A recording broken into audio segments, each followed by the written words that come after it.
Bueno, entonces comencemos la clase de hoy.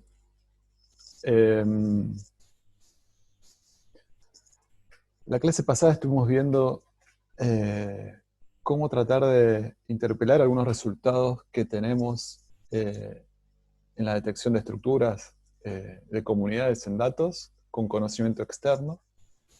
Y para el caso del dominio de conocimiento relacionado con biología de sistemas, investigaciones biomédicas, les conté algunos recursos que teníamos que eran aptos para hacer un análisis tipo enriquecimiento funcional, ¿no?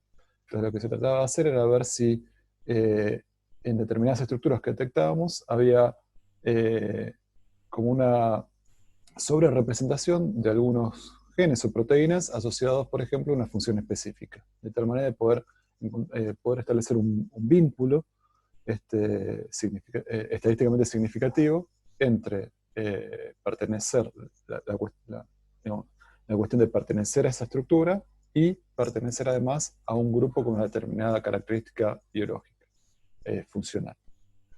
Eh, entonces les conté un poquito sobre MSICDB, les conté un poquito de Gene Ontology y vimos cuál era la cuenta que uno hacía para vincular una determinada estructura reconocida en nuestros datos con algún objeto, alguna categorización eh, eh, relacionada con alguna función biológica, por ejemplo. ¿Se ve el puntero también sobre la filmina? Sí, sí, también se ve el puntaje. Bueno, entonces hoy quería avanzar en el mismo sentido, en el sentido de presentar alguna otra estrategia de vinculación de espacios de conocimiento, porque lo que lo que vimos en la clase pasada en definitiva es eso, es cómo vincular dos espacios de conocimiento, uno inferido a partir de nuestros datos, de la estadística de nuestros datos, y otro a partir de conocimiento almacenado de alguna manera sistemática y que yo puedo reutilizar para interpretar mis datos. En este caso, ¿cuál sería la idea? La idea es, imagínense que ustedes tienen también un resultado de un proceso de reconocimiento de comunidades o clustering de expresión o lo que fuera, y por lo tanto sus datos ahora, ustedes reconocieron que hay cierta estructura en esos datos, ciertos elementos que sus datos les dicen que están asociados de alguna manera. Entonces, una manera de validar ese descubrimiento, esas comunidades, es, como yo les dije, contrastándolo con lo que se sabe en otros dominios o con un conocimiento externo sistematizado en una base de datos o lo que fuera. Entonces, un ejemplo, por ejemplo, podría ser el caso de que estas sean una red de interacción de proteínas. Este es una comunidad, en esta comunidad pertenecen 10 proteínas o 10 genes, productos génicos o lo que fuera, y yo lo que quisiera ver es si grupos de genes detectados en mi experimento, en mis datos, y que lo que quiere decir que en algún sentido están cerca en el espacio en el espacio en que mido similitudes de acuerdo a mis estudios, qué tan cerca están, o sea, qué tan compactos son en otros espacios. O sea, este conjunto de 10 genes fueron encontrados en un mismo grupo, básicamente porque hay un criterio de similitud y de cercanía inferido a partir de los datos. Bueno, entonces la idea de vuelta va a ser mezclar como dos espacios. Un espacio es el espacio donde yo hice mis análisis de estructura, que sería lo que estoy representando acá del lado izquierdo inferior, y el otro espacio es el espacio de conocimiento biológico, por ejemplo, embebido en la ontología de Gene Ontology, que es algo que vimos la vez pasada. Y básicamente entonces lo que quiero preguntarme, un poco también para validar las estructuras que estoy encontrando, es si las cosas que están cerca en este espacio también están cerca en el espacio de conocimiento relacionado con Gene Ontology. ¿Sí? En pocas palabras, si yo agarro, por ejemplo, esta estructura de 10 elementos y me fijo en qué parte de Gene Ontology están mapeadas estas proteínas, estos productos génicos, dos situaciones muy diferentes serían que estén más o menos mapeados en una zona cercana, o en ese caso habría coherencia entre la estructura encontrada a este nivel y la estructura a nivel de conocimiento embebido en Gene Ontology, y me daría un poco de confianza, por ejemplo, para poder interpretar correctamente lo que acabo de encontrar. Entonces, la pregunta básicamente sería si grupos de genes o proteínas cercanas en el espacio de conocimiento capturado por la red, ¿qué tan compactos o homogéneos son en otro espacio de conocimiento, en este caso, si caen cerca o lejos en la estructura de Gene Ontology? Y entonces para eso lo que puedo hacer es directamente contar coincidencias, y para poder hablar de homogeneidad biológica, lo que yo puedo hacer es usar este Biological Homogeneity Index, índice de homogeneidad biológica, que si ustedes se fijan acá, lo que hace es lo siguiente. Para toda par de elementos I y J pertenecientes a un dado clúster, lo que voy a hacer es contar si caen o no en el mismo concepto de Gene Ontology, es decir, si están anotados en el mismo concepto de Gene Ontology. Es una especie de criterio binario que cuenta las coincidencias de los pares que están juntos en el espacio inferido en la red. Acá estoy normalizando por el número total de pares de la comunidad R, ¿no? Esto es qué tan homogéneo es en el espacio de conocimiento biológico el clúster R, ¿no? Estoy sumando elementos pares del clúster R. Es un criterio binario de coincidencia, y yo puedo hacer esto para todos los clústeres y tomar, por ejemplo, como promedio una medida de la partición completa, qué tan homogénea es en este espacio de conocimiento. ¿Está bien? Anexando este índice. Ahora, una cosa que uno puede mejorar es lo siguiente. Bueno, acá estoy siendo como muy tajante. Esta es una delta del concepto de Gene Ontology, en donde la proteína I está anotada y la proteína J está anotada, y estoy pidiendo que sea exactamente el mismo para que sume un poroto. Es un criterio binario de coincidencia, y lo que en realidad yo podría hacer es relajar un poco y tratar de ver, bueno, si una proteína cae, por ejemplo, en este nodo y otra en este nodo, no son el mismo nodo, pero más o menos están cerca, ¿no? Entonces yo quisiera dar cuenta un poquito de eso. Y para hacer eso lo que tengo que hacer es una manera de cuantificar cuando dos conceptos son cercanos, ¿no? Son cercanos. ¿Cómo me doy cuenta yo sistemáticamente cuando un concepto es cercano al otro de acuerdo a su significado, digamos, a la semántica, por ejemplo? Si yo supiera cómo medir similaridad entre conceptos, entonces podría rápidamente ver si las cosas que están cerca acá, y por eso han terminado en el mismo clúster, también están cerca en este espacio de conocimiento biológico. Entonces, vamos a tratar de ver cómo se puede inferir una noción de similaridad en este espacio de conocimiento. Y para hacer eso, lo primero que quiero discutir con ustedes es cuánta información está contenida, está asociada a saber que una determinada proteína está mapeada a un dado concepto biológico. Si ustedes recuerdan, como yo les dije la vez pasada, la organización de Gene Ontology formalmente se trata de un grafo acíclico dirigido, y además los distintos consorcios que manejan la información de distintos organismos y son responsables de mapear las proteínas que se van analizando a distintos conceptos, lo que hacen es agarrar cuando en un experimento encuentran que tal proteína tiene que ver, por ejemplo, con el checkpoint del ciclo celular, la mapean a este concepto, y automáticamente, como yo les dije, quedan mapeados a los conceptos ancestros, porque un checkpoint del ciclo celular tiene que ver con un proceso de progresión en la revolución del ciclo celular, que tiene que ver con el ciclo celular, que tiene que ver con un proceso fisiológico celular, que es un proceso celular, que es un proceso biológico, y finalmente pertenece a la ontología esta, ¿no? Entonces, si una proteína está acá, también va a estar acá, también va a estar acá, también va a estar acá.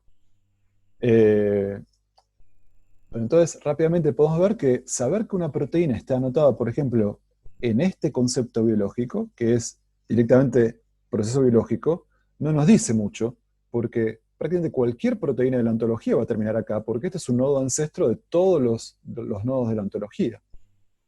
Entonces, sin embargo, saber que una proteína está mapeada a este nodo en particular o a este nodo en particular me dice un montón. Me dice un montón, porque hay pocas proteínas que cumplen con esa propiedad.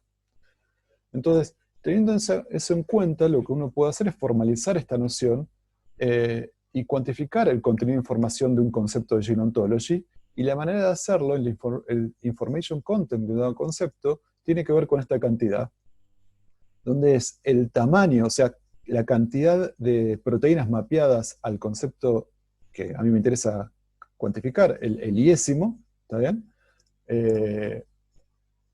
Dividido el número total de proteínas que presentes en la ontología, o sea, todas las que están mapeadas al nodo principal, que en este caso es el proceso biológico. ¿Está bien? Entonces, la fracción de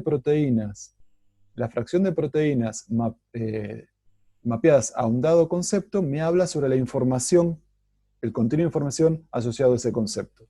Y lo mido, tomo el logaritmo en base 2 y lo mido en bits. Entonces, se puede medir en bits. Entonces, ¿cuántos bits de información tiene, está asociado a un determinado concepto? Es esto que está acá. Es el logaritmo menos logaritmo en base 2, para que sea positivo, de esta fracción, de la fracción de proteínas anotadas a ese concepto. ¿Estamos de acuerdo? Entonces, la intuición es que conceptos más específicos, o sea, que involucren menor cantidad de elementos, aportan mucha información, porque saber que una proteína pertenece a eso me dice mucho de esa proteína, porque me las diferencia de un montón de otras. ¿Me siguen por ahora?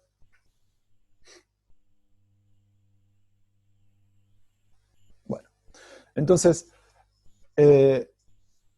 una vez que entendimos la idea de esta idea de contenido de información asociado a un concepto biológico, de la ontología, podemos pensar en una idea de cómo establecer esta noción de similaridad entre conceptos. ¿Por qué? Porque fíjense, si yo tengo un concepto, este que está acá, y otro concepto que está acá, ustedes si yo les digo, si son sin saber nada de biología, ustedes pueden presumir que de alguna manera están relacionados, por lo menos mucho más relacionados, son mucho más cercanos que este otro par, el que está compuesto por este concepto y este otro que está acá.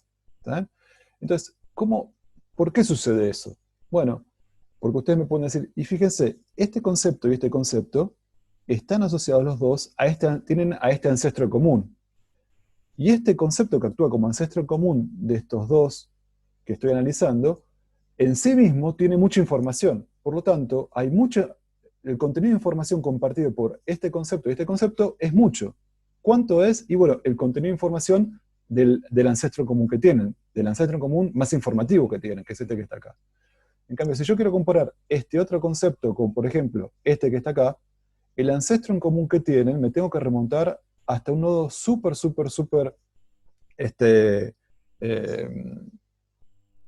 populoso, que es este que está acá, ¿no? Porque el ancestro común entre este concepto y este concepto es este que está acá. ¿Y cuánto contenido de información tiene eso? O sea, ¿cuánto contenido de información comparten entonces los dos conceptos que estoy analizando? Y muy poco, el contenido de información asociado a este que está acá. ¿Sí? Entonces yo puedo plantear una idea de similaridad semántica entre conceptos viendo cuánto es el contenido de información del ancestro común más informativo, que en inglés es Most Informative Common Ancestor, que se llama MICA, entre los dos conceptos, ¿no? Entonces, viendo cuánta información tiene el ancestro común más informativo de dos conceptos cualesquiera, yo puedo tener una medida de qué tan similares son esos dos conceptos. ¿Se entiende? Bueno. ¿Una pregunta? Avanzamos. Bueno. Y entonces, de vuelta, ahora, bueno, ¿te referís a similaridad semántica? Bueno, ontología. Bueno, es que es una sistematización de eso. Una ontología es un vocabulario, por lo menos en ciencias de la información, es un vocabulario controlado. A eso se llama ontología. Y similaridad semántica se llama semántica porque, porque la información asociada a un objeto tiene que ver con propiedades del objeto, más que nada, más que propiedades sintácticas, si querés, que quiere decir dónde está un objeto con respecto a otro, ¿no? Tiene que ver con cuántas cosas están mapeadas a ese objeto, del total. Seguramente hay maneras más inteligentes de decirlo, pero viene por ese lado. De hecho, lo que les estoy contando, hay muchas maneras no es la única, esta se llama similaridad semántica de Resnick, pero hay muchas otras maneras de medir similaridad inferida a partir de esta ontología. Yo más adelante les voy a comentar, aunque sea una referencia. No, no, no. Por la evolución, ¿por qué decís?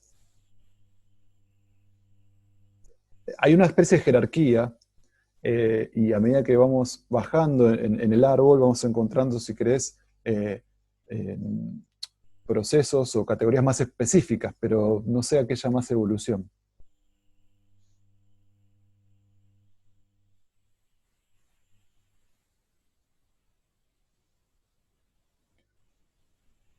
Son funciones más generales.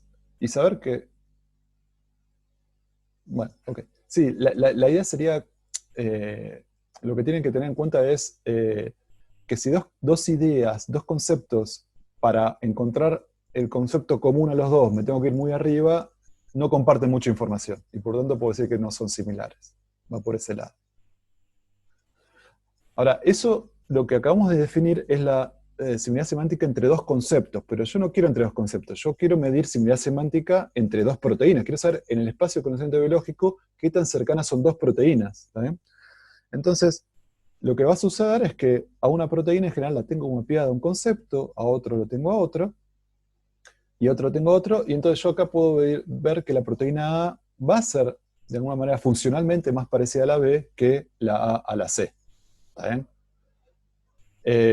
Este es el paper que yo les digo, es un PLOS Computational Biology, ya hace unos años, donde tiene un montón de medidas de similaridad semántica y de maneras de cuantificar estas cosas que no son solamente la de Resnick.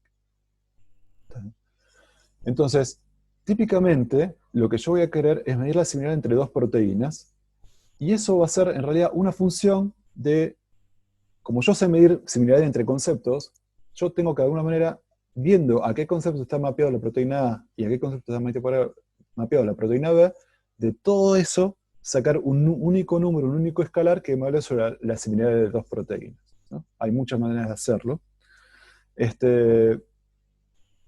Y entonces, pero típicamente lo que sucede es que una proteína puede estar, como yo les digo, mapeada no a un único concepto, sino a varios conceptos, porque puedo participar en muchos procesos, más de un proceso biológico,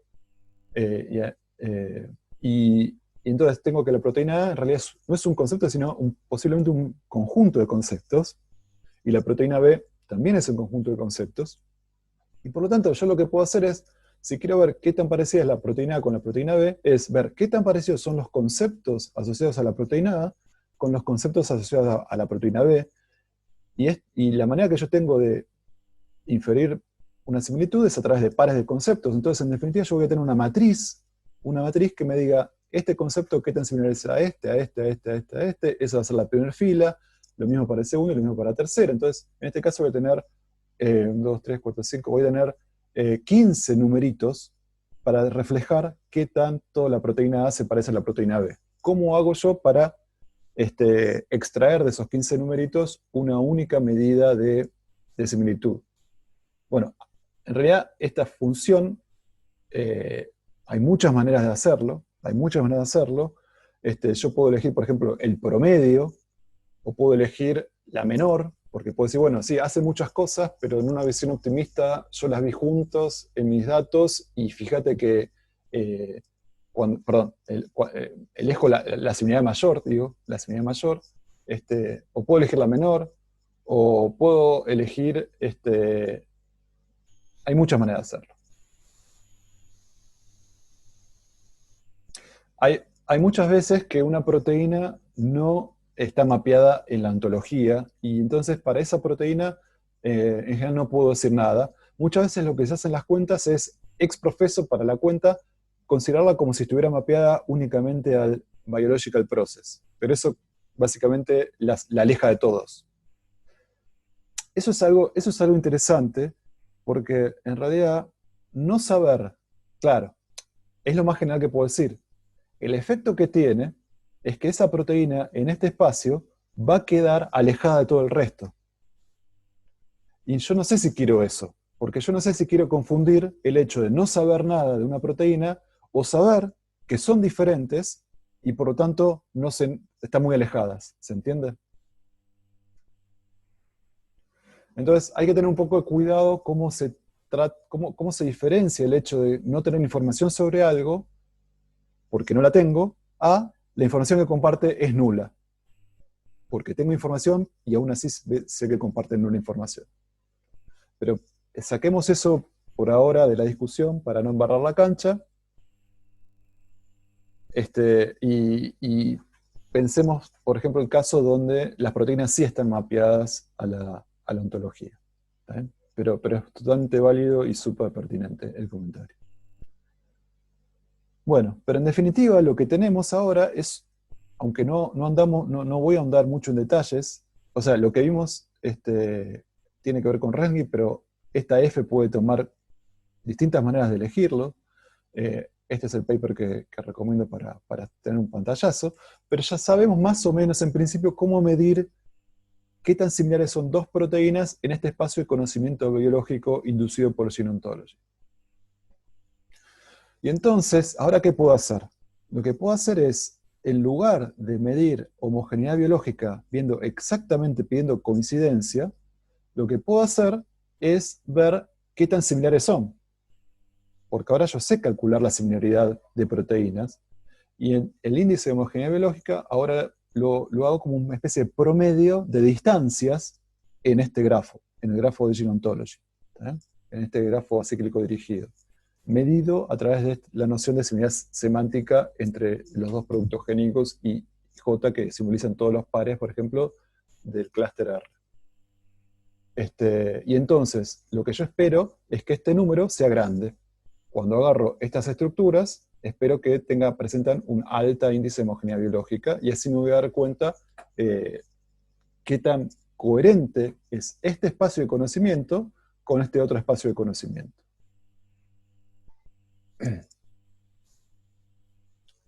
Bueno, y entonces, lo que yo puedo hacer, puedo ir más lejos. Puedo no solo usarlo para validar, sino lo que yo puedo pensar es lo siguiente. Bueno, yo tengo una métrica del lado izquierdo que me permite medir qué tan cercano está una proteína de otra en la red que a mí me interesa utilizar como noción de conocimiento de alguna manera, ¿no? Que es el espacio izquierdo. Y eso me da una idea de unas distancias en la red. Pero yo también tengo distancias de las mismas proteínas que están en la red. Puedo tratar de medir, ver una matriz de distancias semánticas en Gene Ontology, y entonces tengo distancias, una manera de medir cosas, diferencias, en el espacio de Gene Ontology. Entonces lo que yo puedo hacer es, antes de ir a buscar estructuras, de ver qué cosas están cerca para llamarlo clúster o comunidades, integrar las dos métricas, armarme una métrica compuesta, o métrica mixta, de tal manera de que las distancias cortas en esta métrica son distancias cortas no solamente en la métrica de mi red, sino también en la métrica inducida por Gene Ontology, o sea, hacen sentido biológico. ¿Sí? Entonces, si ahora le tiro un algoritmo de clustering a esta matriz de distancia, lo que voy a tratar de buscar son estructuras similares, no solo en cuanto a la información embebida en la red, sino también el espacio de conocimiento biológico, todo a la vez. ¿Sí? Entonces, acuérdense, por ejemplo, que esto ya lo vimos un poco. ¿Se acuerdan cuando hablábamos de similaridad estructural de nodos? ¿Se acuerdan? Y, por ejemplo, había una noción de equivalencia estructural extendida, donde uno podía acá meter una matriz de similaridad externa, ¿no? Para tratar de encontrar el campo sobre los edges que me hablen de similaridades. Y esta bien podría ser una matriz de similaridad inferida en el espacio de Gene Ontology, ¿no? Y después voy a buscar el sigma que satisface esta ecuación. Y entonces, esta es una manera de hacerlo. Otra manera de hacerlo es directamente integrar las métricas, que ahora les voy a contar cómo. Y hay distintas maneras, hay distintas opciones. Por ejemplo, lo que yo puedo hacer es, la dx es el espacio original, o sea, las distancias inferidas a partir de mi red, o de mi matriz de coexpresión, lo que fuera, y es la que tiene el subíndice Go es la que viene de la métrica de similaridad semántica en Go. Entonces yo puedo combinar estas dos de esta manera, cuando el parámetro alfa me dice cuál de las dos le estoy dando más peso. Esta es una manera A de medir. O si no, yo puedo, por ejemplo, hacer esta que está acá, y esta que está acá agarra las distancias de mi red y las modula por las distancias que yo tengo en el espacio de G-ontology, donde tengo la distancia de G-ontology que está normalizada entre 0 y 1, ¿está bien? Y entonces entre 0 y 1 a la alfa, esto me da un número, un factor que me modula, me achica aquellas cosas que están cercas en G-ontology y me las acerca más, ¿no? Porque me hace esas distancias más chicas. ¿Está bien? Bueno, y esta es otra opción, ¿no? Entonces, el parámetro alfa controla la medida en la que el espacio de G-ontology es tenido en cuenta para estimar, en definitiva, para combinar las dos métricas. El efecto, como yo les digo, es a la métrica de mi experimento original, la modula y la hace más chica, de acuerdo a si en el espacio de G-ontology las cosas están cerca. También sirve, sí, también sirve. Ahora vamos a hablar un poquito de eso. Elegí contarles un poquito de esta que está acá. La idea es que en esta versión, los genes biológicamente relacionados, uno los acerca cuando están relacionados en el sentido de G-ontology. Y para ver cómo funciona esta no linealidad alfa, piensen en lo siguiente. La escala de G-ontology, las distancias van entre 0 y 1, ¿no? 1 es la distancia máxima, 0 son cosas, cercanos a 0 son cosas muy similares. Entonces, cuando yo tengo alfa igual a 1, es esta recta que está acá azul, pero cuando alfa es muy chiquitito, de hecho, cuando alfa es 0, por ejemplo, es como no tener esto, así que es este caso que está acá. El mapeo es no sé por qué, bueno, a cualquier distancia de G-ontology, para el factor lo llevo a 1, no le hago caso, pero cuando alfa es chiquito, distinto de 0, pero chiquito, lo que tengo son este tipo de comportamiento. Y lo que hago es, bueno, más o menos, no hago nada con distancias más o menos grandes, pero con distancias cortas las hago disminuir, ¿no? Las hago disminuir. Esto que está acá. Para distancias más medianas y más o menos largas, bueno, más o menos la que tengo es la que tenía porque este factor es cercano a 1. ¿No? Ahora, a medida que voy bajando el alfa, voy haciendo cada vez más sensible el factor de scaling, digamos, de escalamiento. Y para alfas mayores que 1, por este lado, lo que hago es lo contrario, digamos. Apenas se empiezan a ser similares, ya empiezo a acercar las cosas, y entonces eso se comporta distinto a lo que vi en naranja. ¿Por qué? Porque en naranja lo que estoy haciendo es como poniendo una lupa, o sea, dándole bola a las escalas cortas, ¿no? Porque la parte naranja en realidad debería ser una escala mucho más cortita por acá. Esa es la escala que realmente está teniendo una modificación y estoy acercando los elementos que en G-ontology presentan similaridades altas, digamos. Esto es una medida de distancia, ¿no? Todo lo que está por acá abajo son similaridades altas. Entonces la transformación no lineal altera de manera diferente la resolución a diferentes escalas, porque le estoy dando bola a escalas cortas o a escalas, a todas las escalas, ¿no? Entonces, en definitiva, yo lo que puedo hacer es armarme una métrica mixta, de esta manera, encontrar clusters, por ejemplo, si era un clúster de expresión, encontrar elementos, que como también para que esta cosa sea chica, yo estoy teniendo en cuenta la distancia en el espacio de expresión, o sea, qué tan similares son los perfiles, por ejemplo, las estructuras van a tener, cuando yo las mire, van a tener un perfil más o menos en común, pero lo que va a pasar es lo siguiente. Si ahora yo agarro este clúster que está acá, por ejemplo, y me fijo la distancia en el espacio de G-ontology, me digo qué tan cerca van a estar los elementos de acá, lo que voy a ver es eso se llama, bueno, estimo la heterogeneidad media intraclúster, o sea, cuál es la distancia media entre los elementos de un mismo clúster en el espacio de Gene Ontology, lo que voy a ver es que a medida que yo cambio alfa, fíjense, si pongo alfa igual a 0, alfa igual a 0, lo que voy a tener son situaciones donde los clústeres, el eje horizontal es esta heterogeneidad en el espacio de expresión, y el eje vertical es la heterogeneidad en el espacio de Gene Ontology. Son los dos espacios que estoy integrando.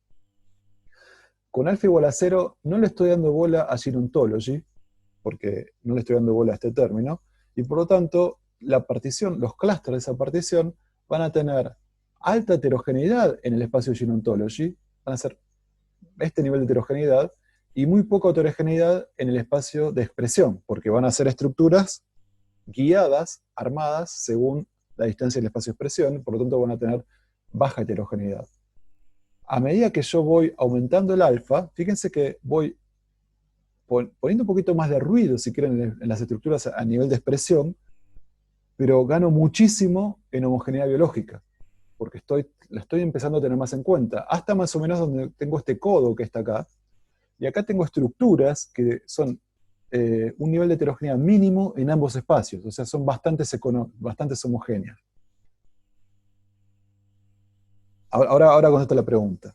Ahora, si aumento el alfa, o sea, le doy más bola todavía a esto que está acá, lo que tengo es una situación donde las estructuras desde el punto de vista de Gene Ontology se hacen un poquito más homogéneas todavía, pero ya estoy empezando a perder homogeneidad en el espacio de expresión, en el espacio original de mis datos de coexpresión. Lo que quiere decir esto es que si yo mirase los clústeres que detecto con esta métrica mixta en el espacio de expresión, posiblemente no estén tan bien definidos los perfiles como en esta situación. Entonces, una situación de este tipo, en esta región, es donde yo obtengo el beneficio de integrar las dos métricas y puedo encontrar estructuras que están cerca en un espacio como en otro. Acá Matías pregunta si la idea de hacer esto es para saber si la red está bien hecha. En realidad es un poco más allá. Es ir a buscarlas, antes de encontrar cualquier estructura, integrar las métricas, y después ir a buscar las estructuras que son consistentes en ambas métricas a la vez. ¿Está bien? Así que no es que no es que voy a validar nada. Voy a encontrar nuevas cosas que quizás mirando uno solo de las historias no las vería.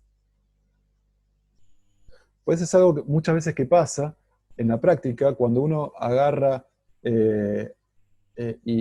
por ejemplo, en experimentos de expresión transcripcional, encuentra clústeres, uno ve que hay clústeres, qué sé yo, de 100 genes, y obviamente cuando uno va a ver quiénes son esos genes, y hay alguna información, o sea, algún biólogo empieza a ver y dice, bueno, qué raro, acá hay tal gen, tal gen, tal gen, pero del punto de vista biológico no entiendo por qué están tan cerca, qué sé yo, podría generar una hipótesis, pero no sé. Ahora, si metes una métrica que tiene esa información a priori, posiblemente ese clúster que vos veías todo como un bloque se te separe en dos estructuras. ¿Está bien? Posiblemente, a menos que la evidencia de coexpresión sea demasiado fuerte. No sé, es un balance entre las dos cosas. La idea de encontrar la similaridad con Gene Ontology es facilitar la interpretación, porque uno lo que quiere es, en definitiva, dejar hablar a sus datos, pero después hacerlo resonar con conocimiento que ya existe, ya sea en la cabeza del investigador biólogo que tiene la pregunta, o o ya existe sistematizado en algún lado.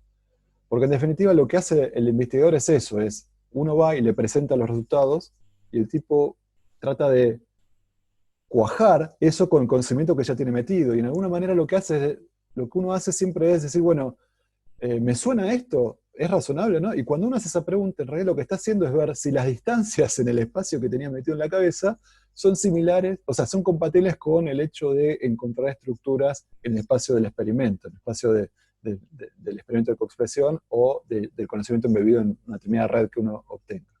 Entonces, más o menos está esta noción de hacer dialogar distintas métricas, es lo que hace uno en la cabeza cuando razona, ¿no?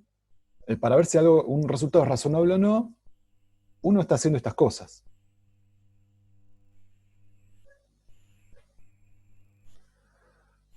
Bueno.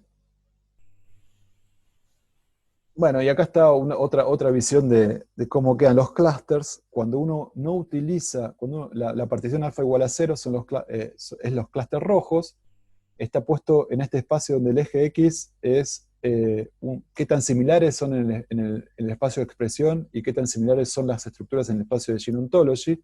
Y lo que uno ve es que si solo usa información de expresión, obviamente las estructuras van a estar muy alta similaridad en el espacio de expresión, están de acá para la derecha, pero hay algunas que tienen muy baja similaridad en el espacio de Gene Ontology. Ahora, cuando uno usa alfa igual a 1, que era el punto donde uno veía que había como un codo en el gráfico anterior, todas las estructuras que va detectando, fíjense que quedan en este cuadrante donde ven que son altamente similares en ambos espacios. Salvo algunas cosas que sobreviven de esa manera.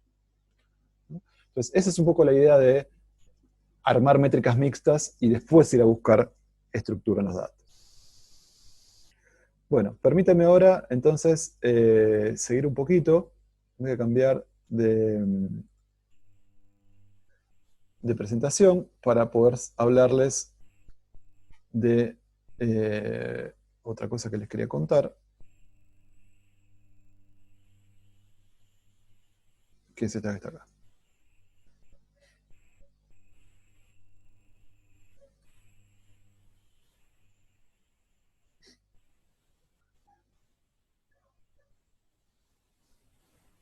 Bueno.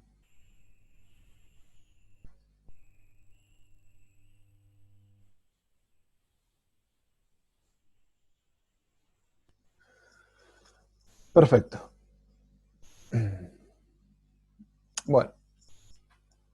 Entonces, vamos a brevemente a recapitular unos conceptos que necesito para llegar a una nueva medida de similaridad. Y estos conceptos tienen que ver con caminatas sobre la red, ¿no? Entonces, rápidamente vamos a repasar algunos conceptos que ya vimos en la teórica y también en la práctica, ¿no? Entonces, el concepto de caminos es un concepto que ya vimos hace rato, digamos, y apareció porque cuando queríamos digamos, diferenciar distintos tipos de flujos que pueden ser de interés como ser modelados en una red, ¿no? Entonces, habíamos flujos de cosas que se mueven sin restricciones, flujos que se mueven sin repetir enlaces, se mueve desde un origen hasta múltiples destinos, etcétera, etcétera. Y entonces definimos lo que era un camino, ¿se acuerdan? Una secuencia de vértices tal que a veces consecutivos están conectados, ¿está bien? Un sendero, un camino simple, un ciclo, etcétera, etcétera, ¿no? Esto es un repaso, así que no voy a volver en detalles. Y la longitud, por ejemplo, de un camino era el número de pasos que contiene desde su comienzo hasta el final, ¿está bien? Eso es en una red no pesada. En una red pesada, la longitud también estaba asociada a la suma de los pesos de los enlaces que yo tenía que atravesar para recorrer. Y ya sea definida la longitud, digamos, yo podía de todos los caminos entre pares de nodos diferenciar algunos interesantes, por ejemplo, el camino geodésico, que era el camino de menor longitud que une un par dado de vértices. También habíamos hablado de cómo se estima la longitud de camino, ¿se acuerdan? Esta breadth first search, esta manera de medir distancias de todos los nodos soldado nodo, ¿se acuerdan? Se empezaba con un nodo i que lo etiquetábamos como nodo 0, los primeros vecinos de ese nodo i los llamábamos 1, los primeros vecinos de los primeros vecinos los llamamos 2, y así sucesivamente, ¿no? Y entonces, al final de todo esto, cuando no quedaba ningún nodo sin etiquetar, las distancias entre el nodo iésimo y cualquier nodo jésimo era simplemente la etiqueta que quedaba asignada a ese nodo. Y si no tiene ninguna etiqueta asignada, o sea, si no podía llegar de un nodo i a nodo j, por definición en esta manera de medir cosas, le damos la distancia infinita. Entonces, esa era la distancia que típicamente sobrevenía para elementos de componentes diferentes. Bueno, y obviamente toda la información sobre los caminos y conectividad de una red está contenida en la matriz de adyacencia, ¿no? Entonces, analizando distintas estructuras generadas a partir de la matriz de adyacencia, uno podía responder distintas cuestiones. Por ejemplo, ¿cuántos caminos de una dada longitud lambda existen en una red?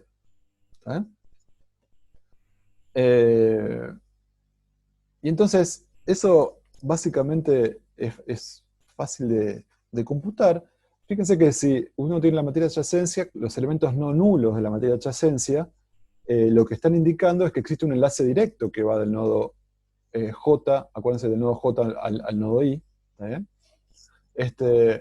Ahora, aquellos elementos no nulos de la matriz A cuadrado, ¿no? Si yo hago AIK por AKJ, perdón, y esto es distinto de cero, es porque hay un enlace entre el nodo I, el nodo J y el nodo K, y un enlace entre el nodo K y el nodo I, por lo tanto hay un camino de longitud 2 entre el nodo J y el nodo I, así que todos los elementos no nulos de la matriz A cuadrado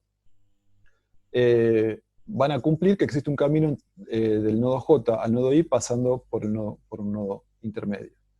Y así sucesivamente, si esta multiplicación es distinta de cero, quiere decir que yo puedo ir del nodo J al nodo I pasando por nodos intermedios L y K, ¿no? Entonces existe un camino de longitud 3 entre el nodo J y el nodo I. Entonces, en reglas generales, por ejemplo, el número de caminos de longitud 2 es simplemente sumar sobre todos los posibles caminos con un nodo intermediario, ¿está bien? Y por lo tanto, es simplemente el elemento IJ de la matriz A cuadrado, ¿no? Eso ya me habla sobre el número de caminos de longitud 2 entre pares de nodos de la red. Y obviamente, los caminos de longitud lambda entre los nodos J y el nodo I es el elemento IJ de la matriz A la lambda. Eso ya lo venimos viendo hace rato. Entonces, esa es una cantidad fácil de estimar cuántos caminos de una dada longitud existen en la red, porque acá ya es una expresión, una de esas expresiones. Hay un tipo particular de caminos que son los ciclos.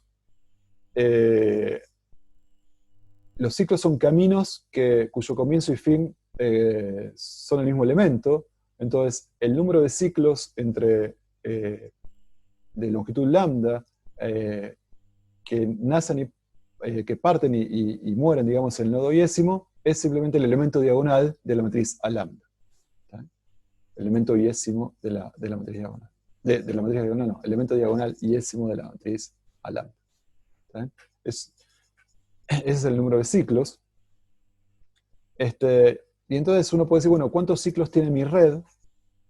Bueno, fácil, lo que puedo hacer es, en principio, puedo decir, bueno, si yo cuento y sumo todos los ciclos, o sea, sumo toda la diagonal de la matriz A lambda, estoy contando todos los ciclos que existen en mi red de longitud lambda. Hacer eso sería tomar la traza, justamente sumar los elementos diagonales es calcular la traza de la matriz A lambda. Pero esto en realidad hay que tener cuidado con esto porque contar de esta manera no está dando todos los ciclos, está dando más porque esto funciona como una cota superior. ¿Por qué? Porque, a ver. Sí, o sea, estas matrices no son simétricas, o sea, no necesariamente son simétricas, ¿no? Entonces, si este elemento podría ser válido en un sentido y no en otro. El problema que tiene esta manera de contar no es tanto eso de camino de ida y vuelta, sino que lo que estoy contando como lazos diferentes, por ejemplo, el 1, 2, 3, 1 y el 2, 3, 1, 2, ¿no? Que son lazos que lo único que difieren es en el nodo, son los mismos lazos, entonces a nivel de la red no merecerían si quieren ser contados dos veces, pero los estoy contando dos veces porque aparecen tanto en la cuenta de i igual a 1 como en la cuenta de i igual a 2. ¿Está bien? No, o sea, lo que te estaba diciendo es que obviamente cuando yo tengo matrices, la matriz no dirigida, la puedo pensar como una matriz dirigida donde tengo los dos enlaces, ¿no? Entonces, voy por uno y vuelvo por otro, y va a aparecer eso. ¿Está bien? Naturalmente va a contar esas cosas. Bueno, entonces, en la red en general, esto funciona como una cota para el número total de ciclos, ¿está bien? Entonces lo que uno puede hacer, lo que uno puede decir, bueno, es, en realidad, si yo tengo un ciclo de longitud lambda, para sacarme de encima esta degeneración, lo que puedo hacer es dividir por lambda, que es el número de sitios de inicio que puede tener un dado loop. Y entonces esto puede funcionar como un conteo de número de ciclos de longitud lambda en mi red. Y eso puede ser, pero está el otro problema que en realidad un ciclo de longitud 4, en realidad también es uno de longitud 2 recorrido dos veces. O sea, si yo un ciclo de longitud 2 lo recorro dos veces, tengo un ciclo de longitud 4. Entonces, el tema de contado de ciclos de una dada longitud no es similar, perdón, no es simple, eh, y, y no lo vamos a terminar de desarrollar acá, pero hay distintas maneras de hacer esta cuenta. Hay distintas maneras de hacer esta cuenta. Lo que yo quería contarles hoy es un poquito, teniendo en cuenta esta primera cuota, tratar de trabajarla para tener una expresión un poquito más amigable de la traza de esta matriz, ¿no? La traza de esta matriz. Y para hacer eso, entonces voy a trabajar con esta cota, ¿está bien? Y lo que los quiero mostrar es que la traza de esta matriz es muy fácil de calcular, es simplemente la suma de los autovalores de la matriz A original a la lambda. ¿Está? Y para ver cómo funciona esto, entonces, antes del intervalo, hagamos un paréntesis matemático. Y entonces yo lo que quiero es trabajar sobre esta cantidad, ¿no? Y entonces, acá quería recordarles una propiedad que es la siguiente.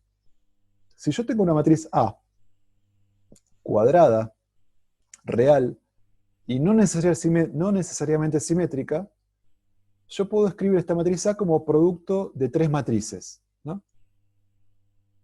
Una matriz Q por una matriz T por la misma matriz Q traspuesta. Siendo Q una matriz ortogonal, que sea ortogonal significa que Q por Q traspuesta es la matriz identidad. Eso significa que Q es ortogonal. Y siendo que T es una matriz triangular. Quiere decir que el triángulo de arriba, si quieren, es distinto. Yo puedo arreglar las filas y columnas de tal manera que todos los elementos distintos de 0 estén en la parte triangular superior. Y que la diagonal y la triangular inferior sean todos igual a 0. Eso significa que T es la matriz triangular.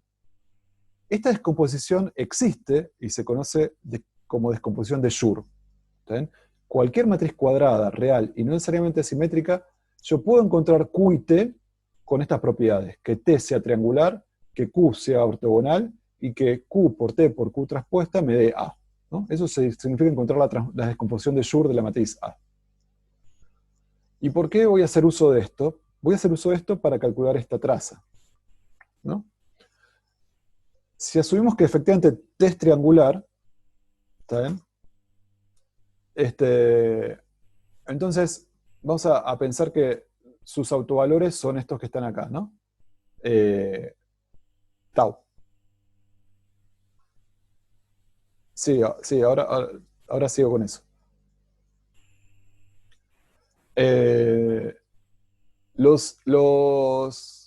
Bueno, entonces, lo que voy a mostrar es que los autovalores de T son idénticos a los de A, ¿no? Los autovalores de T son idénticos a los de A. Entonces, ¿cómo voy a hacer eso? Bueno, esta es la matriz QT, Q traspuesta es A, ¿no? Entonces, si yo QT, Q traspuesta es A, X, esta es una ecuación que me está diciendo que X es un autovector de A, ¿no? Es lo que estoy diciendo, que X es un autovector de A, porque aplicado a X me da un escalar por X. Pero aplicar a X es aplicar Q traspuesta por Q por T por Q traspuesta de X.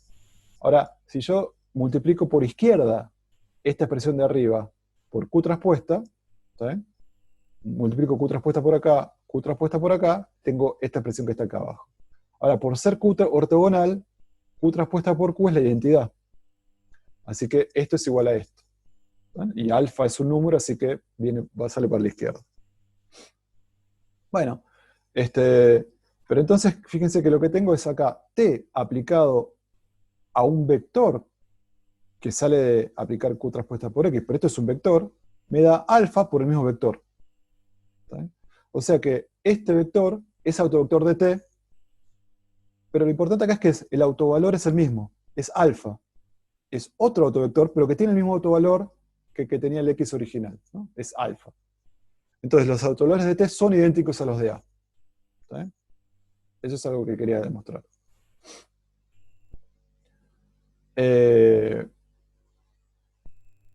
Bueno. Entonces, habiendo dicho esto, además, como t es triangular, sus autovalores son los que están en la diagonal, ¿no? Los autovalores son los que están, los elementos diagonales de t. Porque toda la triangular inferior es 0. Bueno, entonces, tomar la traza, ahora sí, tomar la traza de A a la lambda, es tomar la traza de Q por T por Q traspuesta a la lambda. Y esta expresión que está acá, es, fíjense, hay una propiedad de la traza de las matrices que no importa, pero si ustedes tienen tres matrices, el producto de tres matrices, la traza de ese producto, si ustedes permutan de manera cíclica el producto, la traza permanece invariante. ¿Está bien? Entonces acá tienen Q por T lambda, Q traspuesta, y acá lo que hacen es este Q traspuesta ponerlo adelante, y le queda Q traspuesta por Q por T a la lambda. ¿Está bien? Y al hacer esto, nuevamente, aprovechando que Q es una matriz ortogonal, esto es la identidad, y pronto la traza de A a la lambda es la traza de T a la lambda. Pero T a la lambda, como yo les digo, por ser T triangular, sus autovalores están en la diagonal, así que son todos los que aparecen en esta suma, por lo tanto son los elementos diagonales de T, pero los elementos diagonales de T son los autovalores de A, por lo que vimos antes. Así que la traza de la lambda es directamente esta expresión que está acá. Esta expresión que está acá.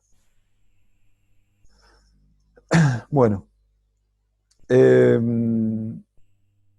Y entonces, en definitiva, el número de ciclos de longitud alfa, la cota que estuvimos viendo para ese valor, esto igual a 0 quedó de otra cosa.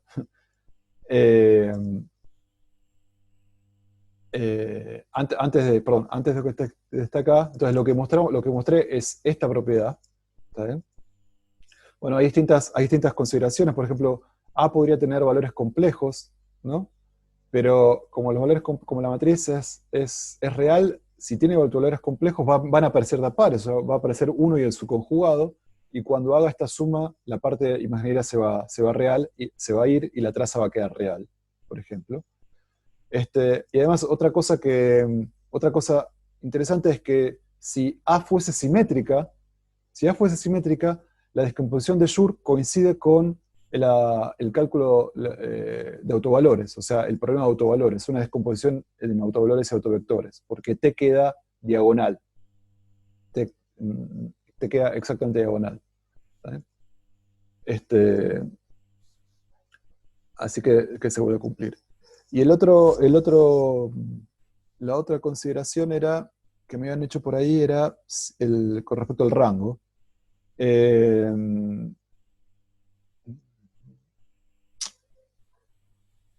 Ese déjamelo pensar. Déjamelo pensar, Esteban, y después vuelvo sobre eso. Bueno. Entonces, resumiendo. Sí, no hay problema, pero por lo que viene más adelante, ¿no? Ahora déjamelo pensar. Bueno, entonces resumiendo. Lo que estuvimos viendo es cuántos caminos de una longitud lambda existen en una red. tiene que ver con los elementos de la matriz a la lambda. ¿Cuántos ciclos, haciendo las salvedades del caso de la manera de contar, tienen que ver con los elementos diagonales de a la lambda? ¿Está bien?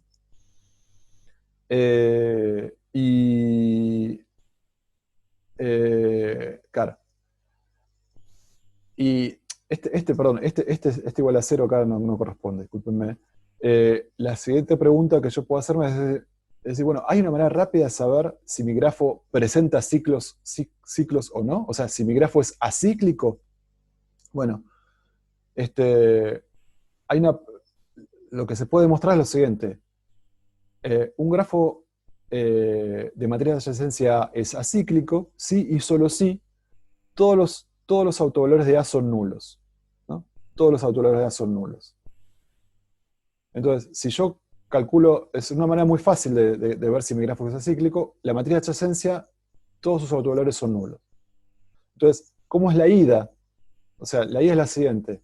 Yo asumo que mi grafo es acíclico, y entonces quiero ver que efectivamente todos los autovalores de A son nulos. Y la idea es la siguiente: si G es acíclico, la matriz de adyacencia puede escribirse como una matriz triangular superior. ¿Está bien? Una matriz triangular superior tiene todos los elementos de diagonal inferior 0 y la diagonal 0. ¿Está bien? Y solamente tiene elementos distintos de 0 los que están arriba de la diagonal. ¿Está bien? Eso es decir que la matriz es acíclica, porque cualquier elemento, por ejemplo, de la diagonal inferior, me haría ir de un lado a otro, y cualquier elemento de la diagonal me generaría loops, digamos, ¿no? Entonces, si yo digo que es acíclico, estoy diciendo que puedo encontrar una permutación que me deje todos los elementos no negativos del lado de arriba. Y si pasa eso, todos los elementos diagonales van a ser 0, y por lo tanto todos los autovalores van a ser 0. ¿Está bien? Y por lo tanto, ya está. Es eso, todos sus autovalores son nulos. Y la vuelta tiene que ver con esta cuenta que está acá. Si yo asumo que todos los autovalores son nulos, bueno, listo. El grafo es acíclico porque el número de ciclos de cualquier longitud me da 0. De acá viene el 0 que me quedó en otras filminas, disculpe. Entonces, las propiedades espectrales, esta propiedad tan especial de la propiedad de la matriz de adyacencia, espectral en el sentido de que tiene que ver con lo que le pasa al espectro de autovalores, y en particular cuando todos son nulos, me habla de que el grafo es acíclico.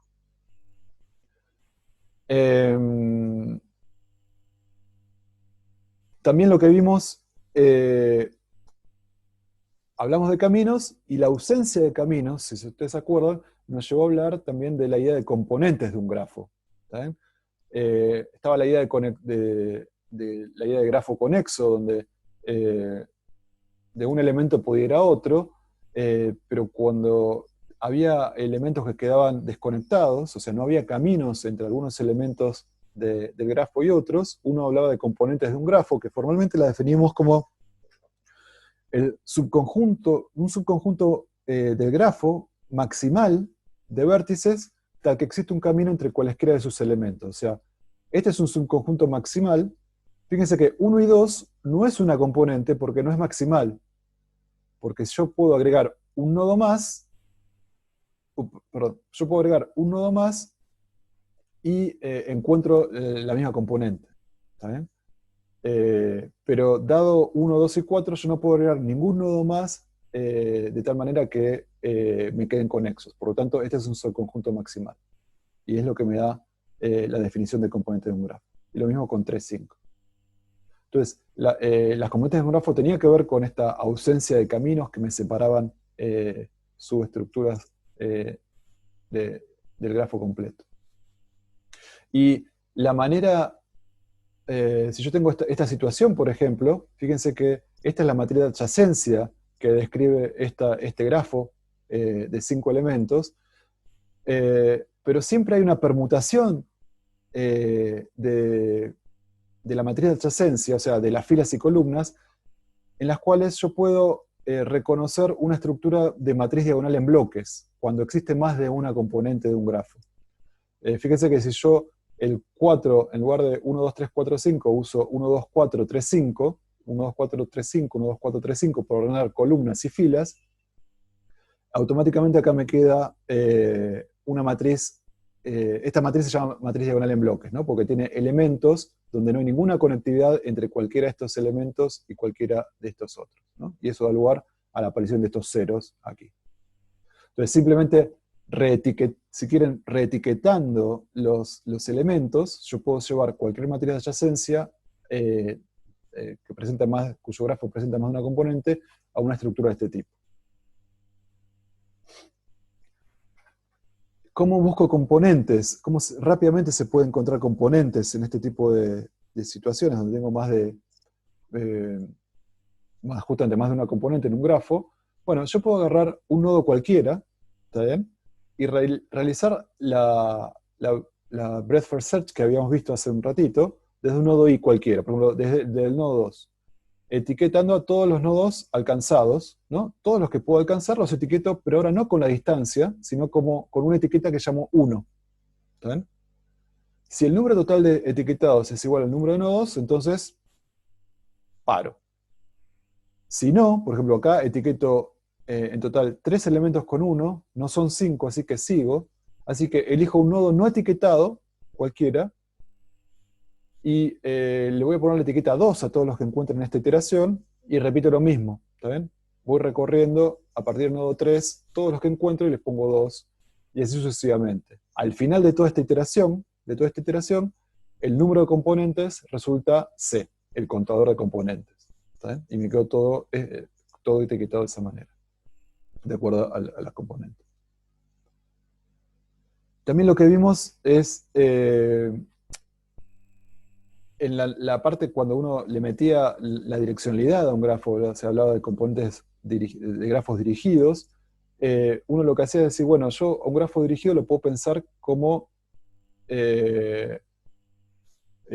primero me olvido de la dirección y me fijo qué cosas están conexas desde el punto de vista de un grafo no dirigido asociado. Por ejemplo, si yo no tengo en cuenta la direccionalidad, todo esto es una componente, y todo esto es otra componente de ese grafo. ¿Está bien? Entonces tengo dos componentes y se llaman débilmente conexas, porque para calcularlas y estimarlas me olvidé de la información de direccionalidad. Las componentes fuertemente conexas, para este caso yo tengo en cuenta la dirección de los edges, de los enlaces, y las defino como el subconjunto maximal de nodos hasta que existen caminos dirigidos entre cualquier par ordenado del conjunto. Y en ese sentido, este elemento no está en la misma componente fuertemente conexa que este, porque de este elemento no puedo llegar a este, ni a este, ni a este. ¿Está bien? Entonces, esta es una componente diferente a esta que está acá. Y de la misma manera, acá en realidad tengo 3 componentes más adicionales. Así que desde el punto de vista de una noción de conexidad débil, tengo 2 componentes débilmente conexas, pero este grafo tiene 5 componentes, 1, 2, 3, 4 y 5, fuertemente conexas, ¿no? Y tener una noción de el alcance que a partir de un nodo puedo tener a la totalidad del resto, va a ser importante para lo que les quiero contar a continuación. Bueno, hay otras nociones también importantes que también las mencionamos cuando vimos al principio, de todas redes tróficas, por ejemplo. La outcomponent inducida por nodo i, por ejemplo, es el subconjunto de nodos que son alcanzables del nodo i a través de caminos dirigidos del grafo, ¿no? Entonces, de este nodo, por ejemplo, yo no me acuerdo qué nodo estoy viendo acá, discúlpenme.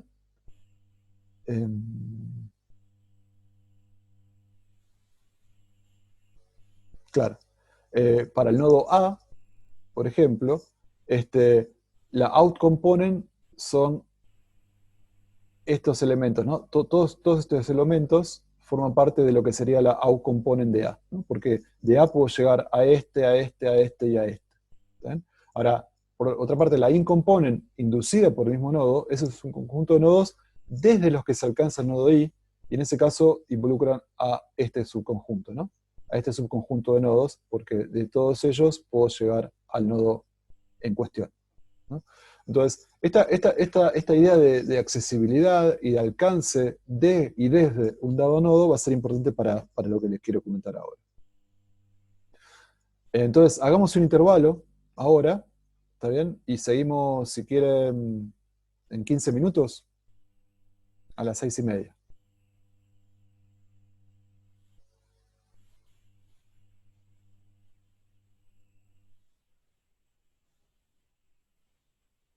Buenísimo.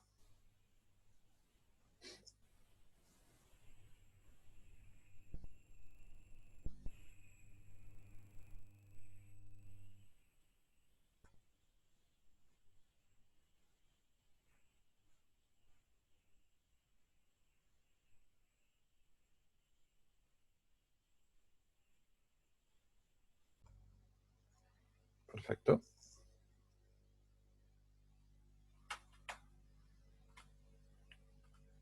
Muy bien. Sí.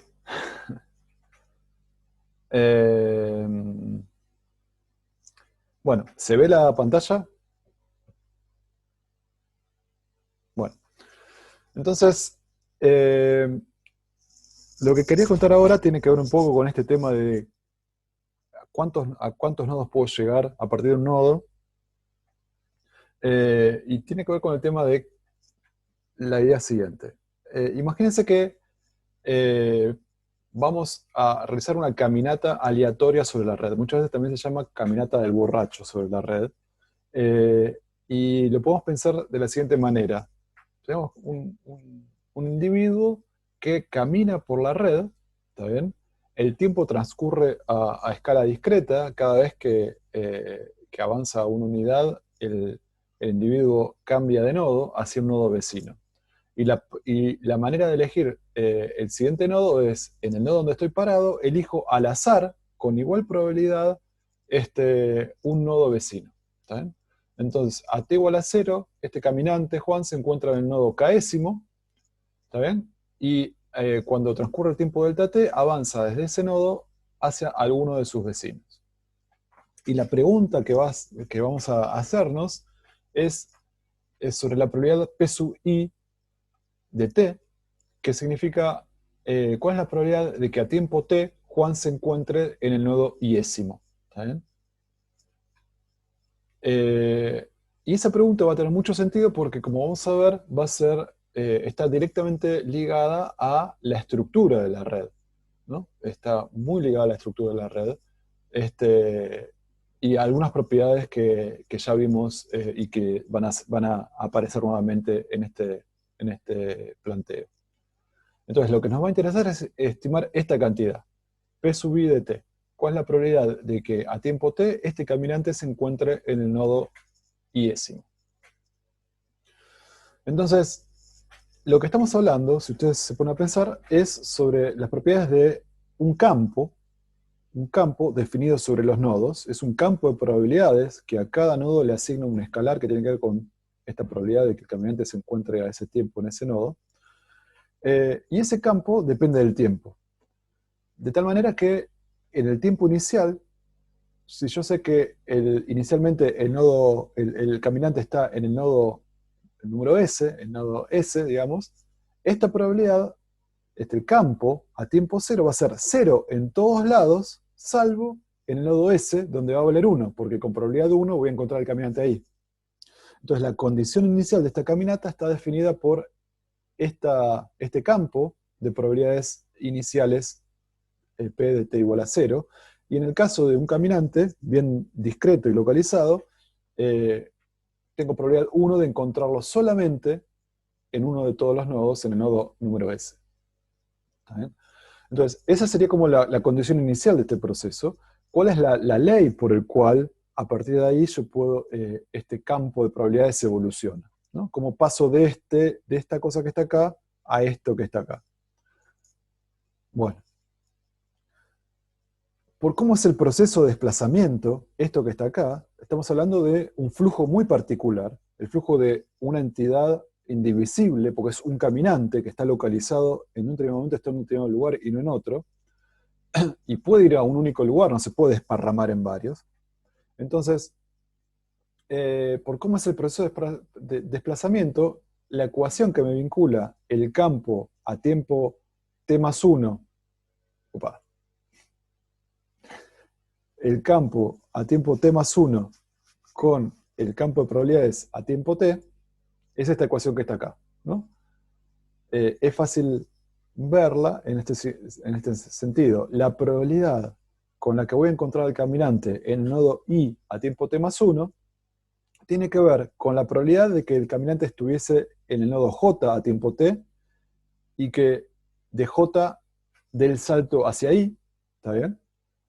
Y entonces, esos dos eventos, o sea, que esté en el nodo J y que de J vaya a I en esa transición, es este producto de probabilidades. P sub jt por este factor que tiene que ver con la matriz de adyacencia, que me dice si hay un camino entre J y I, y este factor 1 sobre kj, que es el número de vecinos que tiene el nodo J, porque la probabilidad de que elige justamente al nodo I es inversamente proporcional al número de vecinos que tiene, porque elijo al azar el vecino al cual voy a dar el paso, ¿no? Entonces, la probabilidad de llegar desde el nodo J al nodo I en la transición de t más 1 es esta que está acá, y la probabilidad de llegar desde cualquier J, algún J, a un dado I, es la suma de todas esas alternativas, ¿no? Entonces, esta es la ecuación dinámica que va a cumplir el campo de probabilidades. Así va a evolucionar en el tiempo. A partir de la condición T, voy a poder obtener la condición de T más 1.